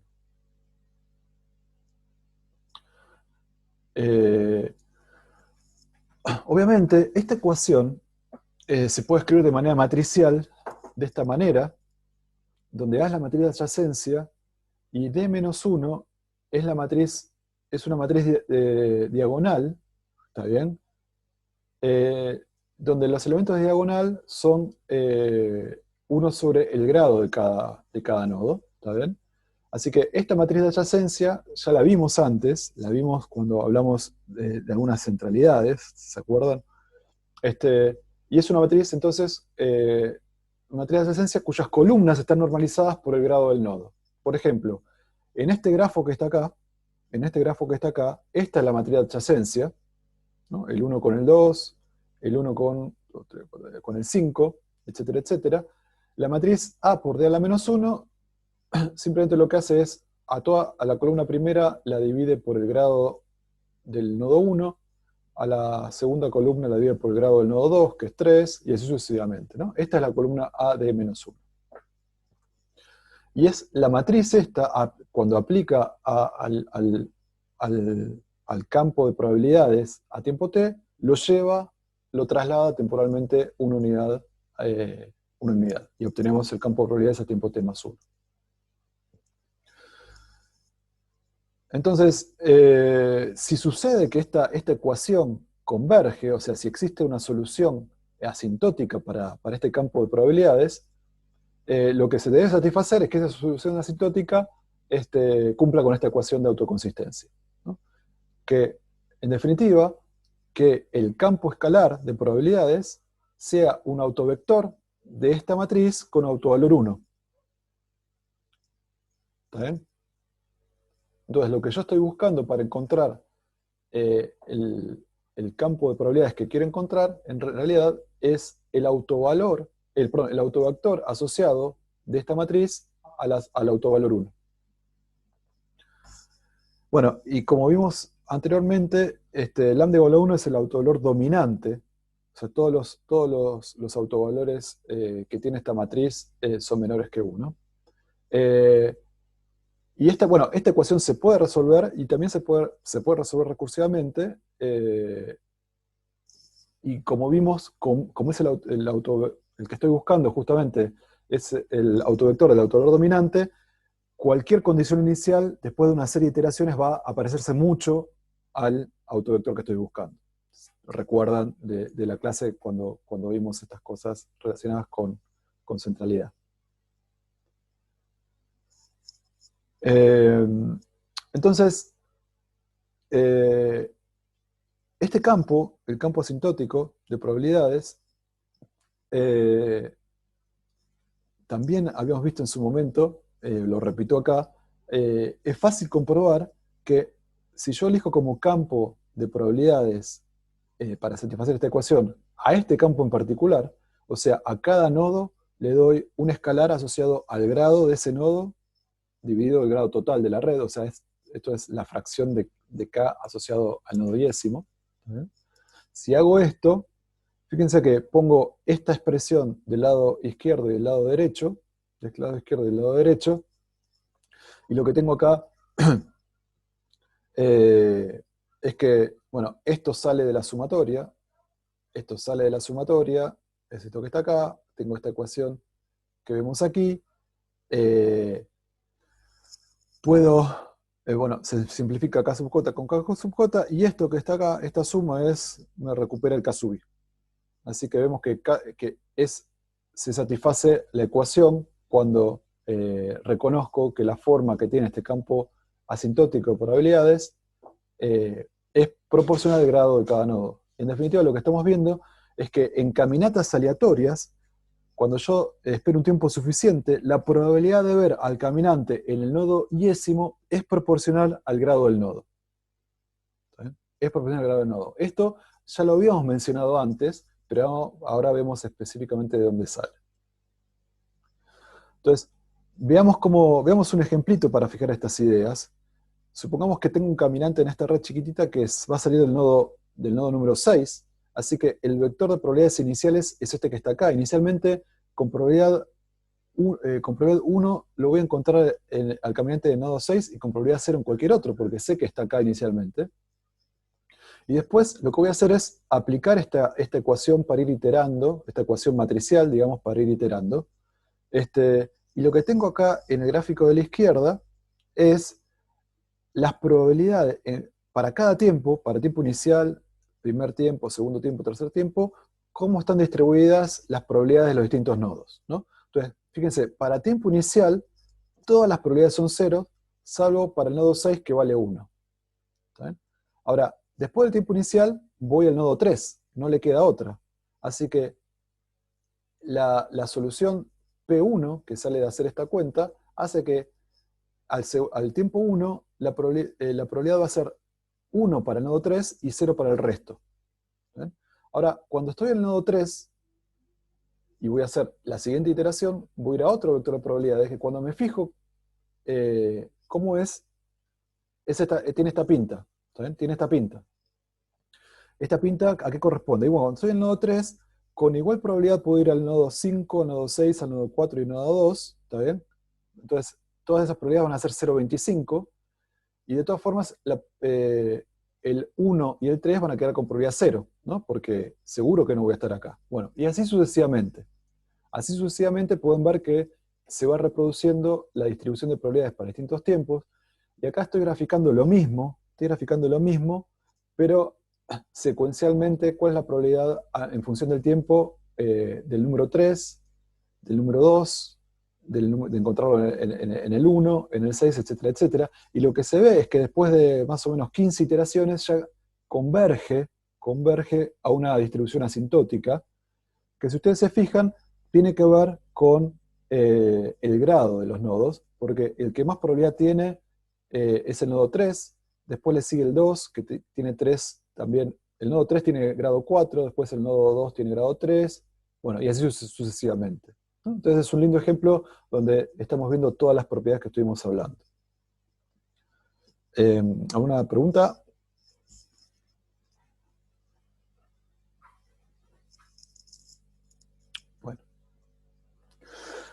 Bueno, entonces como vimos antes, la probabilidad de encontrar al caminante en el nodo yésimo es proporcional al grado de ese nodo. ¿Está bien? Bueno, ahora, entonces lo que uno puede decir es que evidentemente la probabilidad asintótica no es homogénea. Un caminante aleatorio no visita asintóticamente a todos los nodos con la misma frecuencia, sino que va a visitar más a los nodos que tienen mayor grado. Eso es lo que me dice esto. O sea, desde el punto de vista de los vértices, la distribución, la dinámica de este caminante hace que los tiempos de visita sean distintos para los distintos nodos. ¿Está bien? Lo que es interesante es que en este proceso de caminata, lo que es uniforme es la frecuencia de visita a los enlaces. A los enlaces. ¿Está bien? O sea, la dinámica de la caminata aleatoria hace que todos los enlaces sean visitados con la misma frecuencia. ¿Está bien? ¿Cómo podemos ver eso? Bueno, fíjense, la probabilidad de atravesar un enlace, ¿está bien? El enlace, por ejemplo, que une al nodo I con el nodo J, es esta que está acá. Es esta que está acá. ¿Está bien? Es la probabilidad de estar en el nodo J, ¿está bien? En el nodo J del cual estoy partiendo, y de todos los nodos vecinos de J, elijo uno solo, el iésimo, ¿está bien? Y eso lo hago con probabilidad 1 sobre K sub J. Así que esta es la probabilidad de transitar por un enlace específico a partir de un dado nodo. ¿Está bien? Esto que está acá. Ahora, cuando yo hago esta cuenta, fíjense que este K sub J con este K sub J se me va, y esta suma no depende de ningún nodo. Es una suma que es igual para todos los enlaces. Así que la probabilidad de transitar por un dado enlace es constante a lo largo de toda la red. Entonces, en estas caminatas al azar, la probabilidad de encontrar a un nodo, al caminante en un dado nodo no es homogénea, es proporcional al grado del nodo, pero la probabilidad de transitar por un dado enlace es igual para todos los enlaces. Es una particularidad de este proceso estocástico. ¿Está bien? Es que vos a cada paso los enlaces los elegís de manera equiprobable. Entonces, vos te paras en cada nodo y siempre estás eligiendo al azar cuál de todos los enlaces seguís. ¿Está bien? Entonces, a un nodo vas a poder llegar más veces porque tiene más grado, pero en cuanto a los enlaces, es sumamente uniforme. No. El nodo, una cosa es la visita de un nodo y otra cosa es la transición por un enlace. ¿Está bien? Son dos cosas diferentes. ¿Está bien? Bueno, entonces, una cosa interesante es que podemos usar esta idea de caminatas para poder inferir una noción de similaridad entre elementos de la red. ¿Está bien? ¿Por qué? Porque nosotros nos podemos hacer la siguiente pregunta. ¿Con qué probabilidad en una caminata corta voy a visitar un nodo X si a tiempo t igual a 0 parto de un nodo S? ¿Está bien? Entonces, si parto de un tiempo nodo S, obviamente en una caminata aleatoria asintótica voy a poder esperar el tiempo suficiente y por lo tanto voy a recorrer acá y voy a recuperar la frecuencia que calculé antes, o sea, la frecuencia de visita va a depender solamente del grado. Pero en una caminata corta, si corto la caminata rápido, voy a estar seguramente dando vueltas y con más probabilidad lo voy a encontrar en estructuras que estén más cercanas a S que el resto. O sea, voy a, si quieren, quedarme en la comunidad de S, si esa comunidad existiera, durante un tiempo suficientemente, no muy largo, pero si hago caminatas cortas me voy a quedar por un entorno por acá. Entonces, esta probabilidad de caminatas cortas me va a servir para inferir una idea de similaridad. Entonces, la idea es la siguiente. Yo parto de un dado nodo S. Fíjense que la condición inicial es probabilidad 0 en todos, menos en el nodo S. ¿Está bien? Y lo que hago es iterar un par de veces esta ecuación, ahora vamos a ver cuántas veces, de tal manera de que yo ya sé que si lo hago asintóticamente voy a perder, el sistema es ergódico, voy a perder cualquier noción de dónde partí. Pero si lo hago un número finito de veces, más o menos corto, voy a guardar cierta información de dónde partí y por lo tanto lo que voy a encontrar va a tener relación con eso. ¿Está bien? Entonces, lo que me va a interesar es calcular, no ahora la asintótica, el campo de probabilidades a tiempo tau infinito, sino a un tiempo tau mucho menor que infinito, para recapitular las características estructurales locales del lugar donde partí. ¿Está bien? A través de esta cantidad que es la probabilidad de encontrar al caminante en un nodo I habiendo partido de un nodo S. Entonces, en ese sentido, si yo calculo esta cosa, lo puedo pensar como una medida de similaridad de todos los nodos respecto al nodo S, ¿no? Porque cuanto más probable sea encontrar a un caminante en estas caminatas cortas, puedo decir que esos nodos están más cercanos o más similares al nodo S de partida. Por ejemplo, fíjense acá, estas son tres situaciones donde entre el nodo X y el nodo Y, la distancia que los separa es 2, ¿no? La geodésica siempre es 2, ¿no? Es esta, esta, esta. Ahora, topológicamente, son situaciones muy distintas. Si yo calculo esta noción de similaridad basada en esta probabilidad, o sea, partiendo de X, ¿cuál es la probabilidad de que encuentre Y, iterando varias veces? La similaridad que voy a obtener para esta situación es 0.0115, para esta situación es un poco más grande, 0.0181, y para esta situación es más grande todavía. Y eso es fácil de interpretar en el contexto de estas caminatas aleatorias, porque acá estoy pasando por un hub, y por lo tanto cuando pase por acá pierdo probabilidad, digamos, reparto probabilidad entre muchos nodos, y por lo tanto tengo una probabilidad más chiquita de llegar ahí. Eso hace que la similaridad sea más chiquita. Si en el camino hay un nodo que no es un hub, digamos, no pierdo tanta probabilidad en este tránsito, y la similaridad me da más grande. Y en esta otra situación, bueno, es una situación donde casi recupero toda la probabilidad, o sea, todo lo que tiro acá lo recolecto de este lado y me da una medida de similaridad más grande todavía. O sea, con esta noción de caminata, estoy adoptando una medida de similaridad que va mucho más allá de la geodésica y que tiene en cuenta diferentes flujos de caminatas que me conectan un punto con el otro. ¿Está? Y eso es interesante porque yo puedo generalizar esto y preguntarme lo siguiente. Ahora, supónganse que no parto de un único nodo S, sino que tengo varios nodos S. Por ejemplo, 3 nodos S, que los llamo nodos semillas. ¿Está bien? Y me pregunto, ¿con qué probabilidad en una caminata corta voy a visitar un nodo X si a tiempo t igual a 0 parto de un conjunto de nodos de interés, de nodos semillas? ¿Está bien? ¿Qué significa? Por ejemplo, tengo el vector de probabilidad inicial es 1/3 para este nodo, 1/3 para este nodo, 1/3 para este nodo y 0 para el resto. Esa sería la condición inicial. Después itero un número corto de veces, me fijo el campo de estas probabilidades de encontrar un caminante en un nodo I, habiendo partido de esa condición particular que me reflejaba esta situación, y uso eso para medir qué tan cerca está cualquier nodo de este conjunto particular de semillas. ¿Está bien? Entonces, bueno, eso es lo que quiero hacer.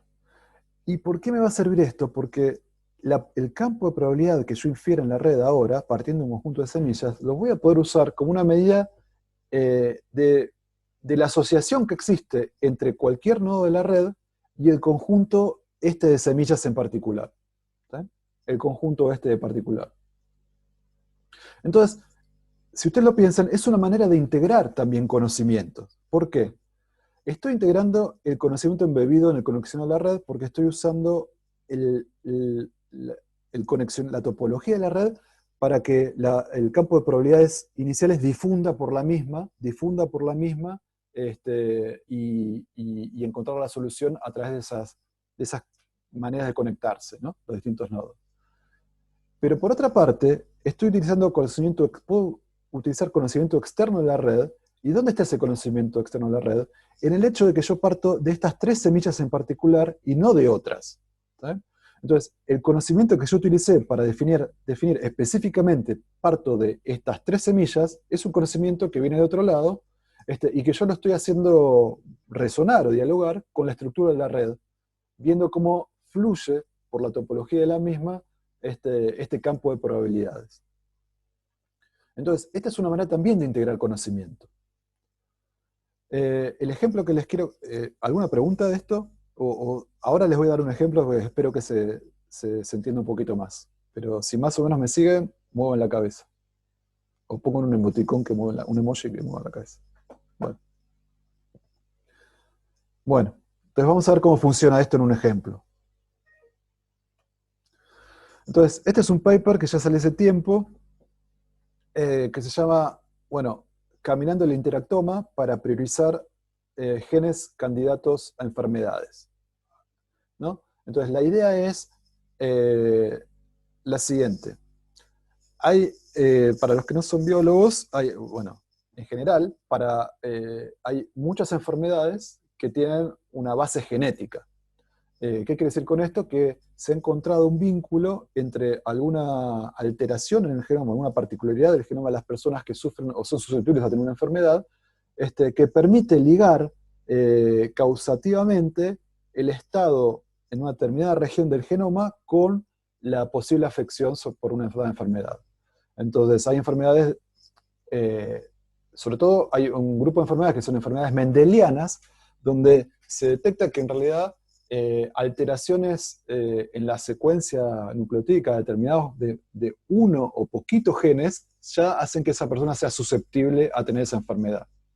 Entonces, hay una asociación entre enfermedades y genes para cuyas mutaciones se conoce que hacen que la persona sea susceptible a sufrir esa enfermedad. Esas se llaman enfermedades, desórdenes genéticos, ¿está bien? Simples, o mendelianos. Entonces, ¿cómo se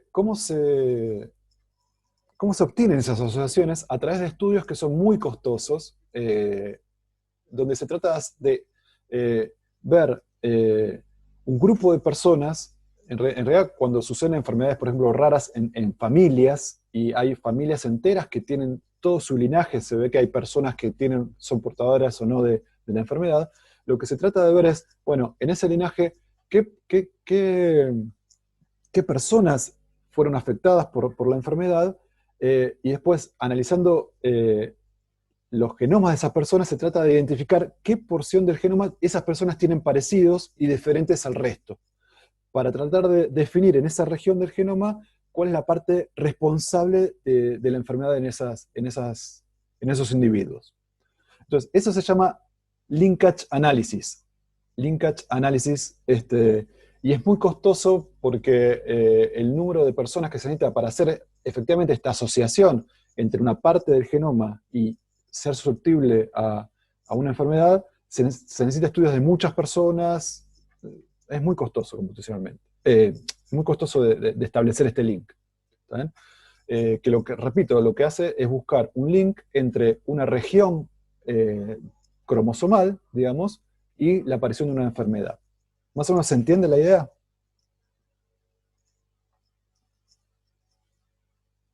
Bueno, y obviamente, al final de este análisis de linkage, en general no es que dice, bueno, cuando yo hago este análisis de linkage, me fijo que es el gen pirulo el que está asociado con la enfermedad. No se llega a esa resolución. Lo que se llega a decir es, bueno, en este trozo del genoma, entre este lugar y este lugar, que puede ser un intervalo bastante grande, está el causante de todo.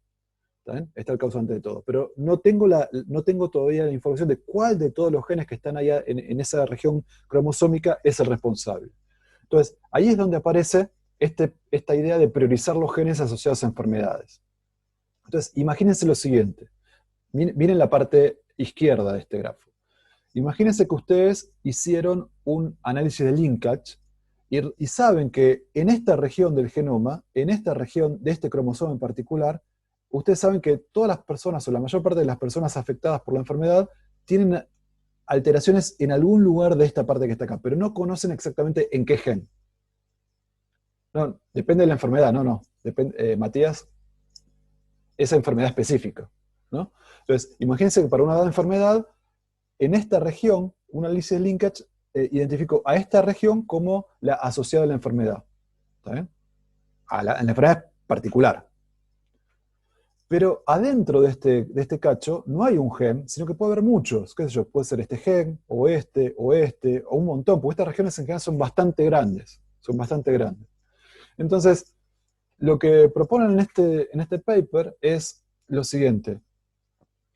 Hay N candidatos. Los N candidatos son genes que están en la región identificada, pero que todavía no sabemos cuál de todos es, asociados a la enfermedad. Y entonces lo que se hace es lo siguiente. En una red, por ejemplo, de interacción de proteínas, uno se fija dónde caen estos genes que están en este intervalo. Uno puede caer acá, otro puede caer acá, otro puede caer acá, en distintas partes. ¿Está bien? Ahora, además, esos genes candidatos que yo todavía no sé, yo lo que quiero hacer es armarme un ranking que me diga, mira, el más probable es este, después le sigue este, después le sigue este, ¿no? Y para eso lo que hago es lo siguiente. A estos genes que puse en el contexto de la red, por ejemplo, de interacción de proteínas, los voy a medir utilizando información que ya conozco sobre la enfermedad. Entonces, yo ya sé que hay determinados genes que ya están asociados a la enfermedad, ¿no? Ya son known disease genes. Me voy a fijar dónde caen estos genes, ¿está bien? Los voy a usar como genes semillas, y me voy a fijar, partiendo de estos genes semillas, con qué facilidad encuentro un caminante, por ejemplo, al azar, en los genes estos que están, en los N genes que quiero priorizar. ¿Está? Entonces voy a usar una noción de similaridad inferida a partir de caminantes que salen de este grupo y llegan a cualquiera de estos, para rankear a los candidatos y priorizarlos, proponer una lista de prioridades.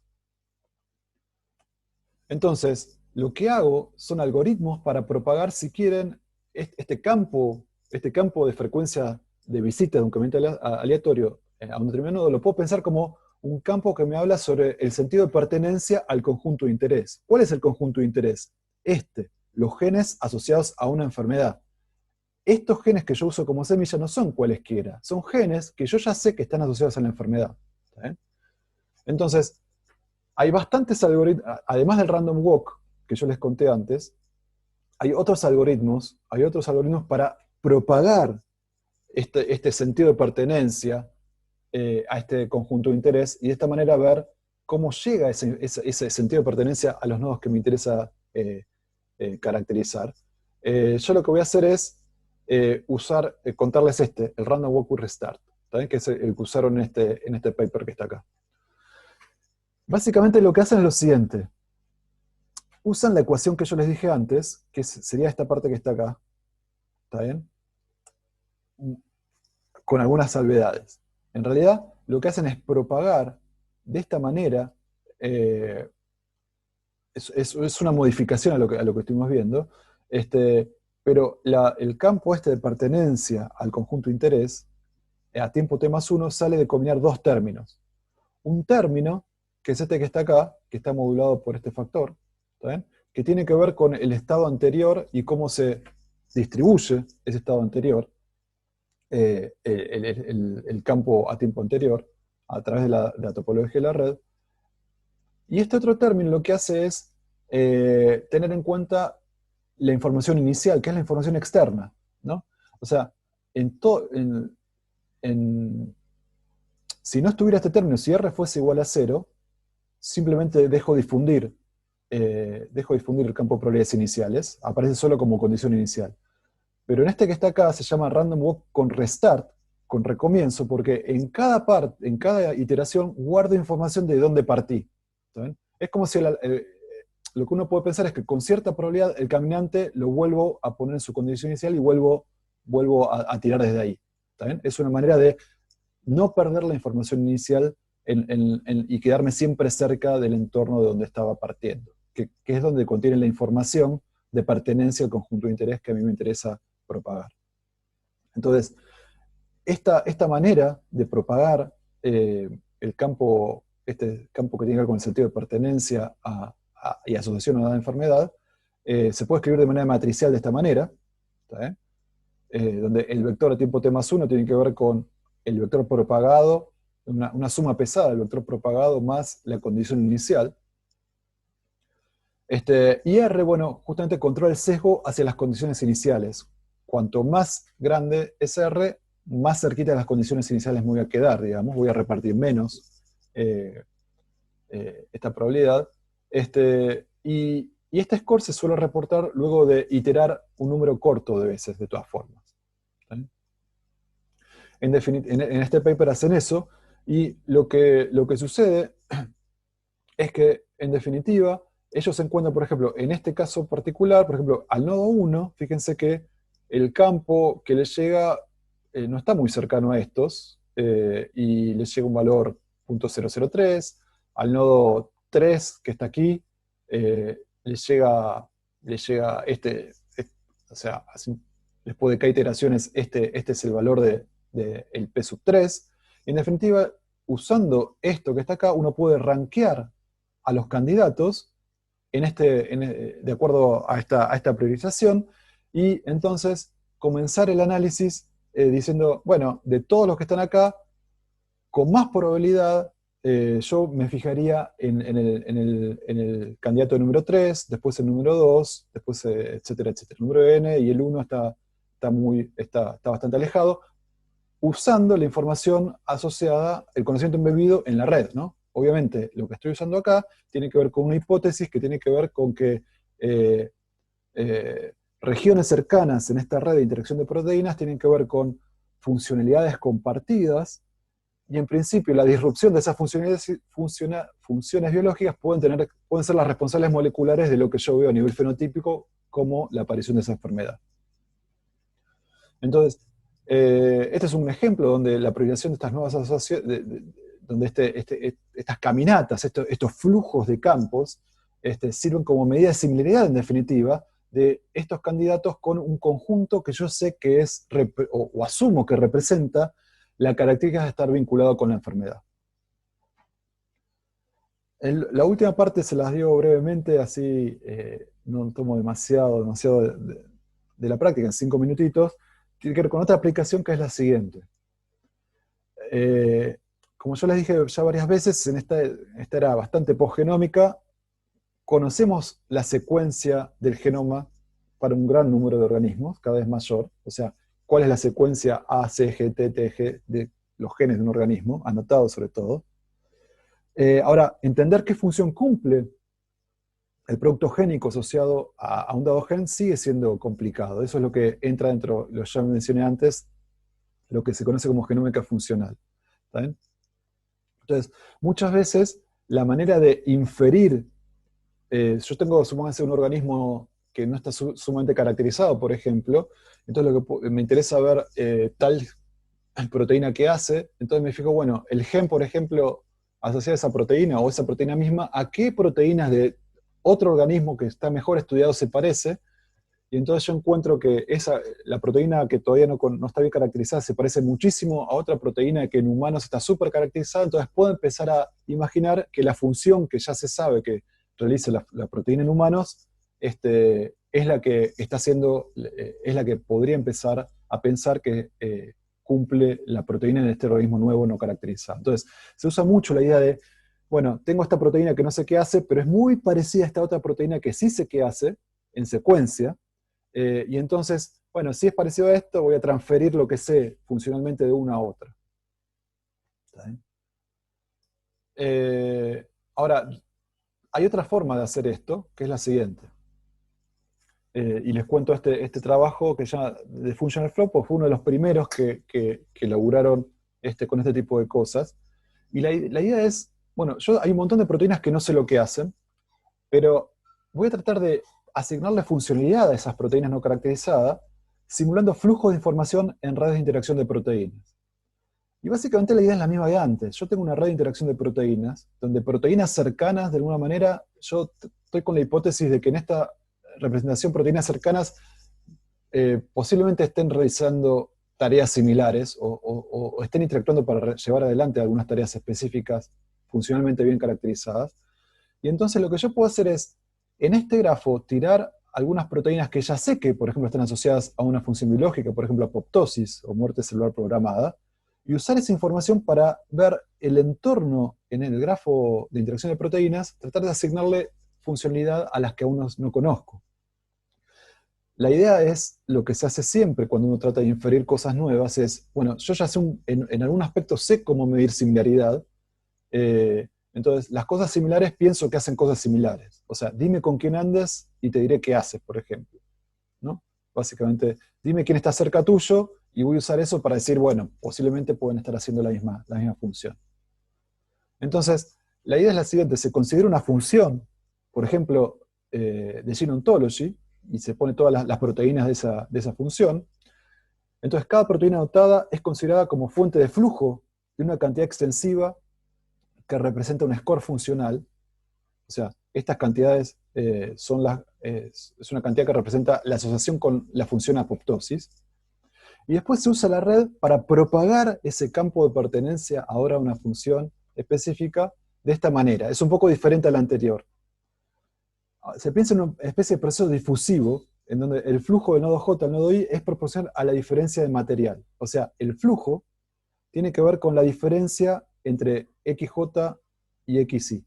El flujo que va de JI tiene que ver con la diferencia entre el campo XJ menos XY. O sea, piénsenlo así. Este es cada stack representa el valor de XJ en ese punto, y entonces como acá tengo un XJ, a un dado tiempo tengo un XJ grande, al instante siguiente va a haber un flujo de este lado a este lado, ¿está bien? Y lo mismo para este lado, lo mismo por aquí. Entonces luego de, bueno, hago eso, y este algoritmo lo que hace es que luego de cada paso se reinyecta este flujo funcional, si quieren, a las semillas, a las originales, ¿no? Es como que tengo canillas prendidas todo el tiempo y veo cómo van desbordando. ¿Sí? Es un problema de flujo. Entonces, la ecuación, en este caso, es una cosa así, donde voy a tener flujo desde el J al I proporcional a qué tanto difieren el campo en X y el campo en Y. ¿Sí? Esta tita de Heaviside es una función que es positiva si el argumento es positivo. Eso hace que tenga flujo de un lado así y no para atrás, ¿no? Entonces, esta sería como la ecuación que está solucionando este functional flow que les estoy contando. Y en definitiva, el campo que queda acá, ¿qué representa? Representa el grado de asociación de las proteínas de mi red con el concepto que me permitió definir el conjunto específico de semillas que estoy usando. En este caso, apoptosis, ¿no? Bueno. Bueno, la cantidad de flujo que recibe una proteína luego de cada paso de difusión representa el grado de asociación de la misma con la categoría funcional analizada. Entonces, lo que acabamos de ver, estos dos ejemplos, es una manera sobre cómo integrar los conocimientos que les estoy diciendo. Uno es el conocimiento embebido en la red, y el otro es el conocimiento que está asociado a los conjuntos que uso como semillas para difundir información sobre la red. Bueno. Eso es lo que les quería contar hoy. No sé si tienen alguna pregunta.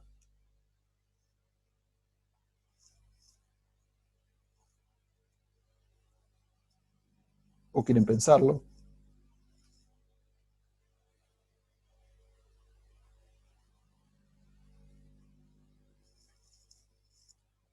Bueno, le voy pasando entonces el hosting a Tomás. Patricio, dale, abrí el micrófono y...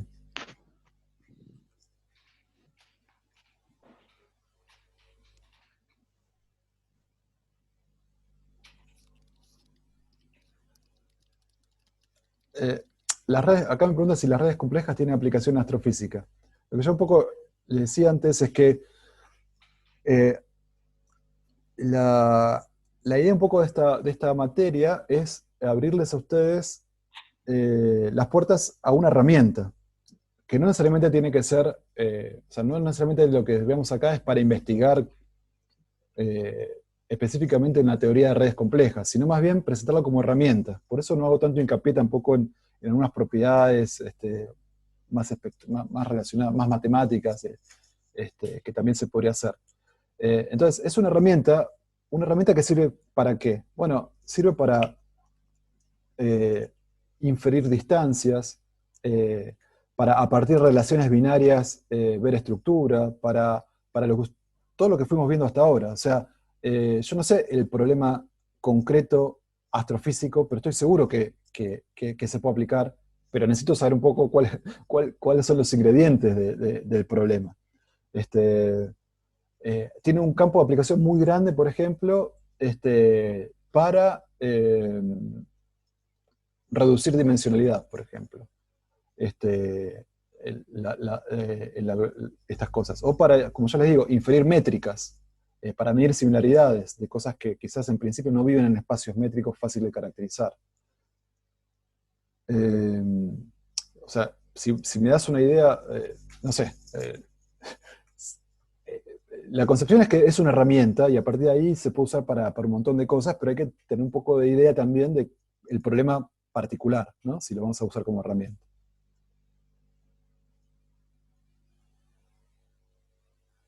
Bueno, acá me dice, Rocco, si puedo usar la distribución de probabilidad de 5 pasos de random walk como medida de centralidad.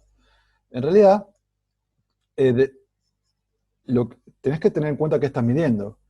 Eh, si vos, o sea, con 5 pasos posiblemente no pierdas la información del lugar de inicio. Entonces, es una medida de centralidad relacionada con lo que vimos antes. Me habla sobre la probabilidad de estar en un dado nodo en 5 pasos habiendo partido de un nodo en particular. ¿Está bien? Entonces, en ese sentido va a representar eso. ¿Está bien? No vas a perder necesariamente información de qué nodo partiste, entonces lo tenés que usar en ese marco. Si vos dejás un número muy grande de pasos, vas a caer en la distribución asintótica, porque lambda igual a 1 es el autovalor dominante, así que asintóticamente vas a quedar ahí. Y eso representa otra cosa que tiene que ver, como vimos, con la distribución de grado, que es algo global y que también puede ser útil.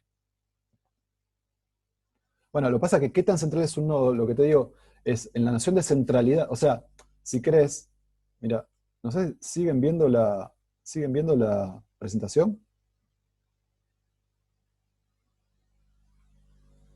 Bueno, este ranking que está acá, lo puedes pensar como que el nodo 3 es el más central en alguna manera, pero ¿qué significa centralidad acá?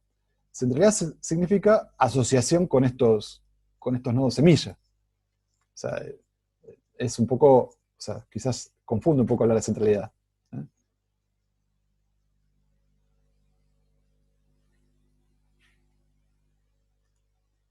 Bueno, bueno, Fede, Bueno, ahí está. ¿cómo Tomás, va? muy bien, che. Me pasó un poco porque tuve unos Buenas. problemas técnicos al inicio. Uh, Me costó arrancar. todo bien igual. Bueno, Bueno, bueno, ¿Todo bien? los despido entonces. Nos vemos el jueves. dale, Listo. suerte.